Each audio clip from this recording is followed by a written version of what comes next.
Hold on to your butt. Come on, sucker. Let's get it on. Oh, you want to fight? You want to fight? I do not entertain hypotheticals. The world as it is vexing enough. You don't know anybody named Iris? I don't know nobody named Iris. Can I have a piece of toast? I don't give a damn what you think you are entitled to. We are changing the course of history as we see it. That is what Western demands. How could you do this to me? Really, I want to know. Why did you do that? What you feel only matters to you. Step back for 1 minute and look at the big picture. And that's all. No, not for the real fight. The author bond a family that very few can understand. Help me! Help you. And don't do drugs. Or Whatever Movies with Wesley and Iris. What up, and welcome to Or Whatever Movies. I am your co-host, Iris, and I'm here with my cotton-headed nitty muggins, Wesley! And today we are talking 2003, a movie from 2003. Is that right? Yep. Elf. Yep, there was talk about a sequel, and Will Ferrell, aside for other reasons, but one among them being that he didn't want to do a sequel because he would just look absurd and old as Buddy now. Well, that didn't stop Keanu Reeves resurfacing Bill and Ted. Yeah, but he ages better, I think, than Will Ferrell. Will Ferrell is so fresh-faced, like baby-faced and like young in this movie. He's supposed to be in his 30s. That's right. In the beginning, they said he something like 30 years ago or whatever in the orphanage. When he somehow gets out of his crib and then sneaks into Santa's toy bag. Well, that would put him almost at my current age, and that's not the case. Will Ferrell's older than me, so good on him for looking baby-faced into his probably already 40s at that point. Well, I think they had him pretty well make-uped up, and his eyes were all twinkly and stuff. Yeah. I would say that he's well cast, but I'm assuming this movie was made for him, or tailored for him, or made around him. He was second choice after one Jim Carrey, who also could have been good, but it would have been a different kind of movie. I mean, we did get him as the Grinch. I can't help but feel that Jim Carrey in this role, pretty much that anybody in this role wouldn't have been creepy. Like, only Will Ferrell can make this not creepy. To make it endearing and charming and at a minimum of creep, I wrote that myself. I wrote down only Will Ferrell could have done this. At a minimum of creep? Nope, you brought in the creep. This doesn't even like toe the line. It's like, it's super innocent. There weren't even, I mean, I didn't have any cringy moments where I was like, like, don't do that. I mean, maybe when he was suggesting that after their laundry list of things to do that day that they snuggle, like maybe that was a little But it was funny. Weird. It was innocent. I thought you meant that this is an overtly adult movie masquerading as a kid's movie, which I think in a lot of ways it is. I mean, how so? There weren't really like adult themes. Are you sure it wasn't because I was naked in the shower? And the cuddling thing, everything coming from Buddy was undoubtedly completely and totally innocent, however it may have read to other people. But in order to be in on the joke, as Buddy obviously wasn't, in order to get the little person humor with Peter Dinklage, you have to have been on the other side, where you can see how that comes across. That was painful. And it's probable that that kind of humor, even from an innocent Buddy perspective, wouldn't fly these days. It was definitely mean of the movie to put him in that awkward position, as oblivious as he was. And Peter Dinklage was right to jump up and beat him down. But you can get away with a lot of things when the person can't be held accountable for saying them, right? From a good-hearted place. This is a hard one because there was nothing derogatory about calling him an elf. And it was only as we perceived it, right? He's so innocent. You can't fault him. I guess we'd have to find some other way to convey the elf humor, which we do in lots of ways in this film, you know, with like him crunched up in that little school table and seat, or him, you know, crunched up in the shower. And I mean, that's all fairly innocent. This movie is regarded as a modern-day Christmas classic. It trades on a lot of the stuff that made the Rankin Bass Christmas specials like Frosty the Snowman and Jack Frost appealing, and I definitely grew up watching those. I thought I had seen Elf, and by the end of it, I realized I really hadn't seen Elf. I was aware that his name was Buddy. I was aware that he was a little bit off, and that Zooey Deschanel sings at some point. I think this might be the first movie favorite that you haven't seen before. I'm not good with comedies. I've seen A Christmas Story, of course. Everyone has seen A Christmas Story, but not more than a handful of times. It's not a regular that I have memorized. This is my first time seeing Elf, despite it being one of my favorite producers' favorite movies. My friend Rebecca used to go on and on about this film, and she loved it so much. I think she had like elf parties around the holidays. Like, as like a Jewish woman, she had made a very special place in her heart for Elf. And I still hadn't seen it until you were like, let's do Elf. And I was like, oh. I was so resistant to this movie. I'm not really a big Will Ferrell fan to begin with. And something about him in this role just kind of irritated me from the start. Well, from perception or from actually watching the movie? No, from perception. Like, I think that was the barrier to me having had seen this until now. This sort of exuberance and happiness and haplessness and Buddy's innocent persona, and him being a big doofy looking guy, but still being innocent and childlike, I think is one of his strongest suits. He's like the perpetual gentle giant. But cute. Strangely enough, if you look at Will Ferrell when he's not smiling and bright-eyed, you're like, that dude is a comedian? And he has the other side of him too, where he can play stern and furrowed brows and George Bush and stuff. Yeah, I think this is the Will Ferrell that people mostly know and love. Overall, this movie is pretty well cast. Zooey Deschanel's Jovi is a great counterpoint because you don't want someone sappy or happy. You want someone who can play a more disgruntled, angsty type character. And then James Cann is really funny in this movie. Yeah, he's an inspired choice to play the straight man, the dad figure, because he's ordinarily so gruff. You wouldn't expect him. I mean, James Cann for me is mostly misery. And he wasn't even the serious character in that movie. Mary Steenburgen is perpetually Clara. Yeah, and strangely, she doesn't age at all. There was probably 13 years between Elf and Back to the Future 3, and she is no stranger to this kind of movie. In fact, she was his mother figure in Step Brothers as well. And she's been in some other Christmas movies and things, but she doesn't appear ever to age. She's another one of those kind of Elizabeth Shue type pinnacles of aging gracefully. Yep. Back to James Cann, the perfect archetypal New Yorker, and his character specifically, and then also kind of the whole movie's setting, reminded me of all of these 80s and 90s comedies that took place in New York. New York was this fixture. It was like a character unto itself, and this kind of felt a little bit like a throwback to that New York era. Planes, Trains, and Automobiles, Sleepless in Seattle, kind of Splash. New York as a character. Yeah. It was a big part of it, and it was very clear that Will Ferrell was in New York. Found out after the fact that it was almost all guerrilla-style filmmaking. The dude he approached in the crosswalk and was like, Santa! Was like a random dude. No. Yeah. I'm not kidding. No. Like he went and they put tape or something underneath the railing in the subway stop. He chewed his own gum, stuck it to the tape, and then walked over and plucked it off and put it in his mouth, and people were incredulous. They did what's called the Tootsie shot, where you can see him walking from far away. They did a zoom on him in the middle of a big crowd wearing his elf uniform, and people are like, what is happening? If they did that today, it would be like Borat. Like people chasing him down the street trying to get his autograph. I did hear that at one point he felt that before this movie, his career was really taking a slide, trying to break out of Saturday Night Live and make his own in movies. And he did a lot of crappy movies like Night at the Roxbury and things based on the sketches, as most SNL alum tend to do. But also he was set in New York, and if there was anywhere he was going to be recognized and beloved, it was going to be in New York. It was a pretty... basic is not the right word, but they definitely used the organic elements of New York and supposedly shot on the fly, ultra low budget. It's obvious that this was meant to be more of an adult perspective movie, at least in that it wasn't as immersive as a lot of kids' movies would tend to be. The sort of Rankin and Bass feel of the stop motion animation as they showed it in the North Pole with the narwhal and the bunny and stuff. And even the snowman, which is almost spot on identical. He was like the narrator for like the Rudolph the Red-Nosed Reindeer special, right? So he was like the rooster narrator in Robin Hood, the person who serves to introduce the tale.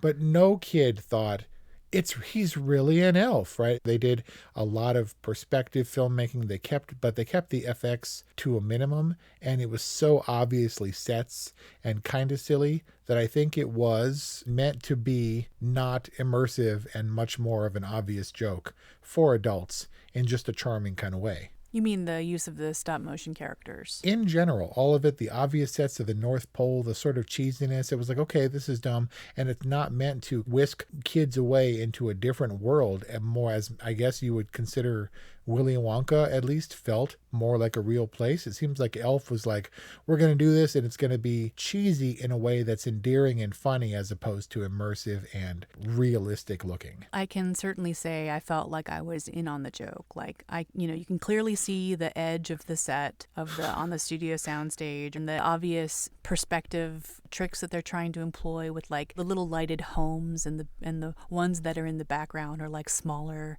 and scaled down to make the set feel more expansive. And I felt like, oh, that's cute. But I don't know that tracks for a kid. Like I could think back to watching Pee-wee's Big Adventure.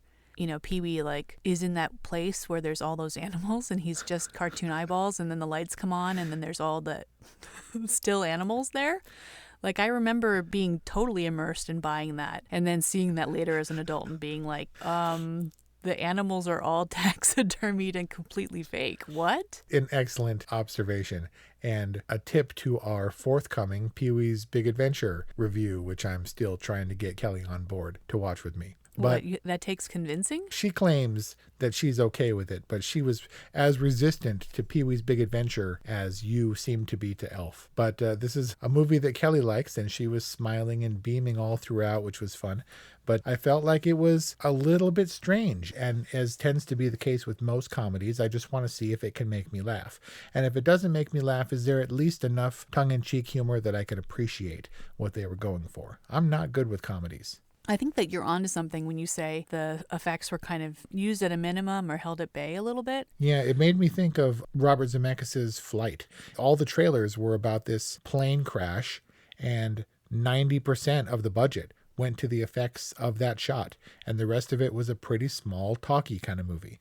And I think that Elf was a pretty small Christmas kind of movie, and maybe they threw all their effects budget into Santa and his sleigh at the end. That was certainly effects heavy. It didn't really read like it. They were trying to communicate the public recapturing some of the Christmas spirit or their belief. Like, I felt like there were a lot of really practical effects and even stunts in this film, and that they were so real. One of them made me laugh, like in the store when the fake Santa is like going after Will Ferrell. Yeah, Artie Lang. And then the store manager, played by Fazione Love. Definitely my favorite character. And he tackles him. It looks pretty darn practical because it's really poorly executed and looks really sloppy and like someone might have gotten hurt. See, I feel like the charm and the appeal of this movie is definitely not the effects. It's not even the story. On paper, it feels to me like a dumb movie that's elevated by Will Ferrell, and an otherwise unremarkable scowling manager type was elevated by Faison Love, who has the best deadpan delivery, but the people make it charming. Will Ferrell is the only one who could have made this movie funny the way he did. And maybe that tackle by a professional stuntman or whatever might not have been as funny. It reminds me of the burping scene, which, according to what I've been able to research, was supposed to be an actual burp by the same guy who does a voice on Pinky and the Brain. It seemed pretty stitched together to me and not funny, as toilet humor as an adult never seems to be funny anymore. But it's made funny because Will Ferrell, after where he does the long burp, goes, "Did you hear that?" It's just his delivery that makes it charming. I think the people in this movie, Mary Steenburgen, James Caan, Faison Love, Will Ferrell, and I guess Zooey Deschanel, they elevate these roles to be something joyous to behold in a way that isn't necessarily a joyous, well-made Christmas movie. You don't think it's well-made? This feels like a sketch of an adult elf. The strength of Saturday Night Live has never been the sets. It's always been the people, the comedians, and it's always meant to look somewhat artificial to get through it. I mean, it kind of feels like you're giving the casting director, Stuart Akins, more credit than Jon Favreau. I don't know. I was really worried when the dad told him, take off that stupid elf costume. I was like, no, the whole thing is him in the elf costume.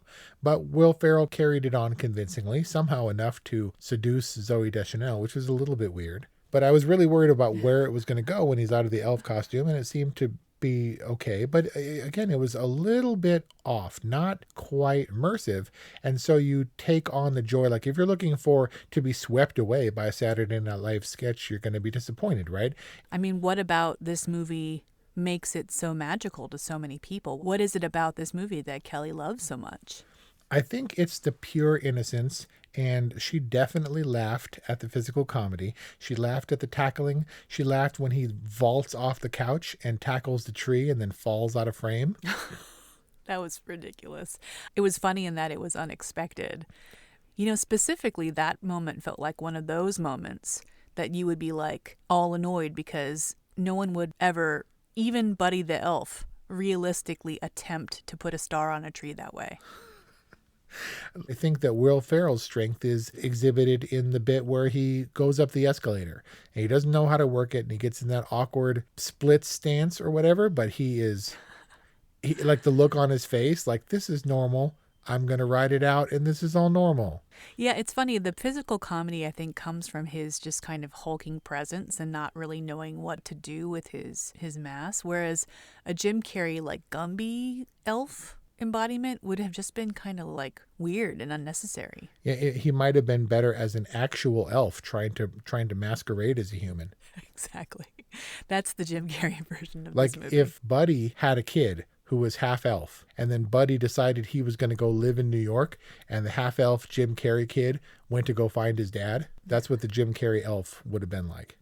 Like if Zooey Deschanel was like a real elf masquerading as a human. I mean, she's kind of small. Which kind of she is. This movie is strange in the same way that Zooey Deschanel is strange as a blonde. Like I'm so not. Weird. Yeah, she's still Zooey Deschanel. She's still delightful and charming and quirky as this movie was, but it's not quite right. It always registers as slightly off to me. Was it Zooey Deschanel as a blonde in general, or was it the particular shade of blonde that they chose? Like they needed to tone it one level less bleachy looking. I have no idea what happens with women's hair. I don't know. I just know that she has always been a certain way to me. Entirely too much of her forehead appeared in this movie. She just looks like a completely different person. And also she was way dialed back. She was the cynical, reserved girl. Prototypical New Yorker. I guess. She was kind of New Yorky, although I think she's an LA native. But it isn't her MO to like, what did he sing loud, and she repeats it at the end all conveniently. The best way to spread Christmas cheer is to sing it loud and clear or something. It was still reserved and hesitant and like, I'm singing now. I hope somebody joins in because this is awkward. Wide-eyed looking around kind of thing. That's the subtext of her the entire time she's standing there awkwardly. She can let it rip in the shower or whatever, but not like with other people. She's awkward. But I think I interrupted you. Like, does Kelly have something that she holds on to? I don't know. She was definitely, this movie brings her joy in the way that Christmas movies do. She just seemed happy throughout, and you can always tell because she makes a point of making eye contact as the credits roll and giving me a big smile, which I really like. It's just like you can tell that that's a happy movie that's not going to drag her down. This was escapist Christmas fare. Maybe a family Christmas movie, certainly more so than Planes, Trains, and Automobiles was a family Thanksgiving movie for everyone. In a way, it's like this movie delivers on the promise of its premise. It's supposed to spark and renew joy and belief in the Christmas spirit. And it's only a matter of time. People are going to come for this movie if it contains controversial elements whatsoever. They're going to come for it eventually. So maybe that's what I was referring to earlier. I could see elements that were a little bit more controversial in the same way that things that were innocent before, like Troop Beverly Hills humor. Obviously, no little people were like, I love that scene in Elf. What else about Elf could possibly be controversial? Well, I kind of expect when cancel culture arrives on the shores of Elf, the wave that will consume it will be the autism movement. Like if Buddy is on the spectrum or meant to represent the spectrum where he is just a stream of consciousness, flow of words and emotions unchecked by social convention, maybe Wow. it would be offensive to people. Buddy is definitely offensive to some people. He rubs people the wrong way, but he can't help himself because he doesn't know any better. At the end of 2020, when we're all regarding it favorably, nobody has come for Elf yet, but it's inevitable. Anything that's funny and anything that's meant to be even the slightest bit edgy will be destroyed by cancel culture. That is pretty cynical. He's an elf, for goodness sake. I mean, he was raised in the North Pole by elves. If people do come for it, it's like, okay, so coronavirus is over and we're, 3 years away from an election. Everyone's really bored, so people want to start stirring up controversy. Like, that's the only way that people could possibly come for Elf. Zooey Deschanel sings in the shower a song that's not regarded as being politically correct anymore. Which is? Baby, It's Cold Outside. That's about date rape or something. And it's been banned from the airwaves. Wow. Wes, I have to hand it to you. You found a way to be cynical about Elf. I'm telling you, the viewership for Elf is cynical. People who live in New York are cynical. The fact that they're watching Christmas movies, but the Will Ferrell Christmas movie, any more than they would be the Bad Santa movie or The Ref with Dennis Leary. Any of these Christmas-adjacent movies are from a cynical perspective. This one just happens to be innocent enough in its premise that it is supposed to warm the hearts of cynics. Mark my words, I'm not saying that it's bad. Even things that aren't bad, people come for them. On that note, what joyous rating do you give Elf? Well, first let me say that Will Ferrell, he's not above doing sequels to his movies. Elf, he put his foot down about, and that's curious. Consider, supposedly, I haven't been able to fact check these numbers. This movie was made for a modest $33 million. It ended up grossing in its initial run, to say nothing of its standing as a Christmas classic, $220 million, which is a great return. Congratulations to Jon Favreau and crew. When it came time to reprise, for whatever reason, he turned it down.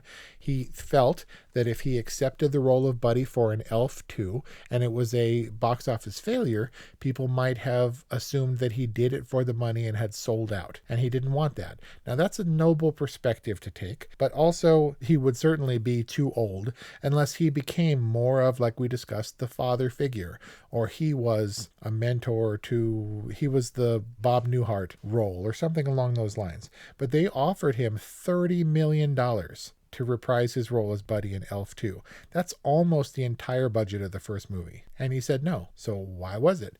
I don't think the offer came during the height of the cancel culture Me Too movement. The crest we're still riding right now, but something prevented it.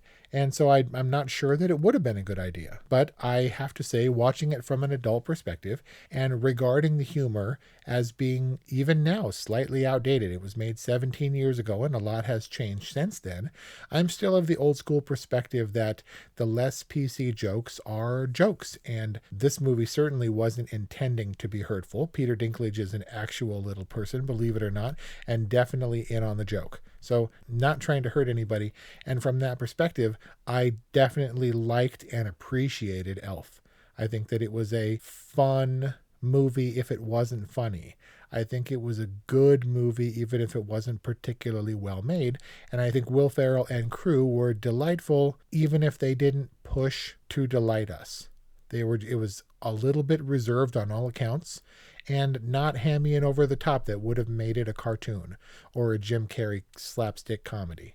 I liked Elf. I'll give Elf a solid all right. You could have gone either way with that explanation, that justification. Enjoy it while you can, because it's going to go out of print and it's going to be deemed too controversial and inappropriate for the all-inclusive, non-denominational holiday of the future. Elf certainly exists as a one-off little gem of Will Ferrell movies for me. I cannot personally think of one Will Ferrell movie that I like. Your boy, dude. Old school. Todd Phillips. Confession, never seen it. Tried to watch it, fell asleep. Anchorman, no thanks. That ice skating movie with Napoleon Dynamite, no thanks. Blades of Glory. All the way to that Eurovision Song Contest Netflix original thing, unwatchable. Nobody watched that. Kelly would say Stranger Than Fiction. I had high hopes for that film. So did I. I mean, and it was a nice script and all that, but just didn't gel. You know, it was like this kind of offbeat Adam Sandler and Punch Drunk Love kind of casting choice, and it didn't gel for me. I kind of feel like Elf won me over. Like, could I like Will Ferrell just because of his performance in Elf? Absolutely. I mean, this has turned me into a Will Ferrell fan. Not to say that I would necessarily turn out for his next film. Elf surprised me in a lot of ways, and I think a lot of it was due to Will Ferrell. That, and in the one scene where he's like, oh yeah, I think I got some right here. He starts searching his sleeves for maple syrup. Like a little flask of it, yeah. I was like, oh my God, Will Ferrell is Brian. Like, if he could bring a flask of maple syrup and like a little cooler of mayonnaise every single place that he went, he would. Wow, that's the whitest thing I've ever heard. So here's a test to see if you're a Will Ferrell fan. I'll name a character, and you picture Will Ferrell in this role, playing it to the best of his ability. And if just the premise makes you laugh, then maybe you're on board for whatever Will Ferrell has to offer. Are you ready? I'm ready. Will Ferrell is Dracula. See, that could be funny, right? Yes, but part of it has to do with your pronunciation. Dracula. There you got it. An all right from Wes, a good from Iris. That's our review on Elf, a Christmas classic, dare I say, from 2003. Do you love Elf? Is this one of your holiday go-tos? Let us know. 818-835-0473 or whatevermovies@gmail.com. Have a we wish you a not unpleasant, non-denominational celebratory season of religious observations. Happy holidays. And most importantly, be safe, and we'll see you we might have one more episode after this, but otherwise we'll see you in 2021. Thanks for listening.